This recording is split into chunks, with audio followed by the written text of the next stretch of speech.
Hey there! So today we have another Battle Beers. This is really exciting. Crazy enough, Sierra Nevada was BOGO at Publix, so buy one get one. So literally, you can buy 2 6-packs of Hazy Little Thing, Juicy Little Thing, Dankful.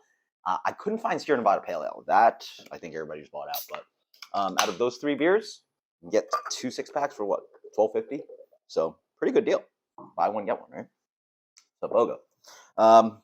These are two pretty cool beers. I mean, I reviewed these two before. Why not do them side by side? I've looked up online. They're pretty much very similar recipes. The malt bill is basically the same. The hops in here, they pretty much share all the same hops. And I think Hazy Little Thing has a couple more hops to it. This is obviously the new recipe, the Juicy Little Thing versus Hazy Little Thing. These are canned very fresh, literally 5 days apart, about what are we, about a month in, about 5-6 weeks in. So, and I just picked it up last week, so they were on the shelf maybe about a month fresh. So it's really fresh stuff. Just very curious to see A/B test. I mean, you always want to learn more about beer. Try to do them side by side. You'll find out a little bit more about each one. So, battle beers between these two. They look nearly identical. I mean, based on the glass, I think the Juicy Little Thing is going to be a little hazier. Let's do it this way, so it's more obvious what I'm doing here. And look pretty much the same. Not great looking heads, but then again, I don't know if it's a glassware issue or something. Anyway,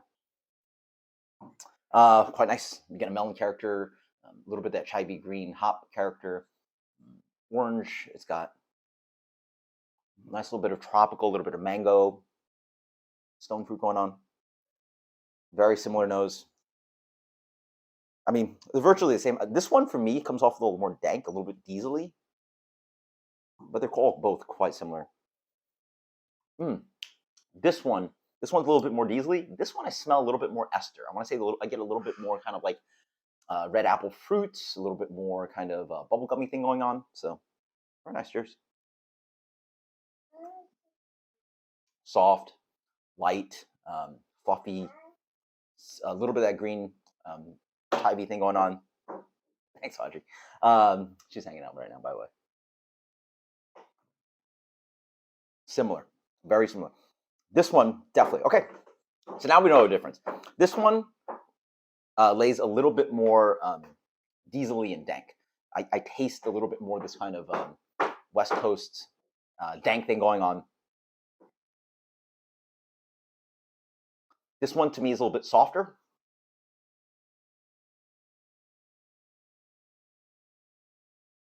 A little bit more diesely dank. They both have similar fruit characteristics. When I reviewed this, I thought that it was juicier, fruitier. I'm just called Juicy Little Thing. They both share like the same hops, and honestly, I would argue you're hard pressed to find the difference between these two. Like, this one definitely has a little bit more tropical. Someone's having a little cameo right now. Hi, you're an extra on the show. Yeah. Welcome to Darwin's Beer Reviews. No, okay.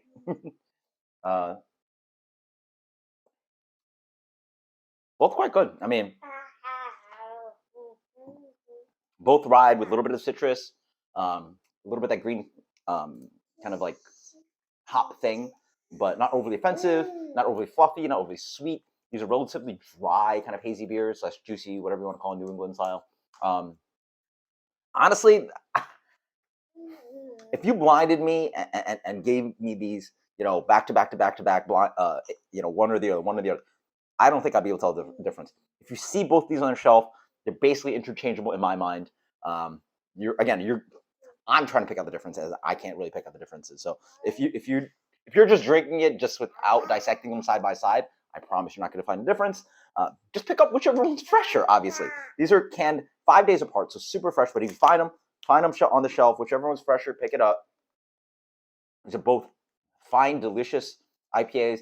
They don't do exactly what I want for hazy IPA, but for sessionable kind of 6.5, juicy New England pale ale kind of thing, it's accessible, it's fresh, that comes to the market, it's good price. Doesn't have to be that local hazy that's like 22 for a 4-pack. You buy these at the store, especially at BOGO price. You can't beat them. Unfortunately, I only bought like 1 6-pack of each. I'm not trying to be that greedy these days with beer. So, yeah, really tasty stuff. Post in the comments below. What do you think? Do you find a difference between these two? If you do, I bet you.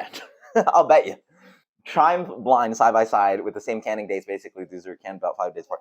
They're like nearly identical beers. There's a little bit that's kind of like it's familiar. It's almost like heady topper. I'm curious if they're using a Conan strain. Sierra Nevada. I assume they're just using Chico because that's just what they have. No, but they had to make a brand this big. Like Hazy Little Thing is ginormous now. I don't know what size it is of their portfolio, but I believe it goes Sierra Nevada Pale Ale and then Hazy Little Thing, and like they may or may not flip. I don't know where I got this fact from, but all these podcasts I listen to. Yeah, this is a huge brand for them. So I assume they had to bring in a second yeast and just not use Chico. Oh yeah, you want that? Okay. All right. Well, until next time, guys. Cheers. Let me know what you think. These are basically identical beers. Absolutely delicious. Cheers. Later.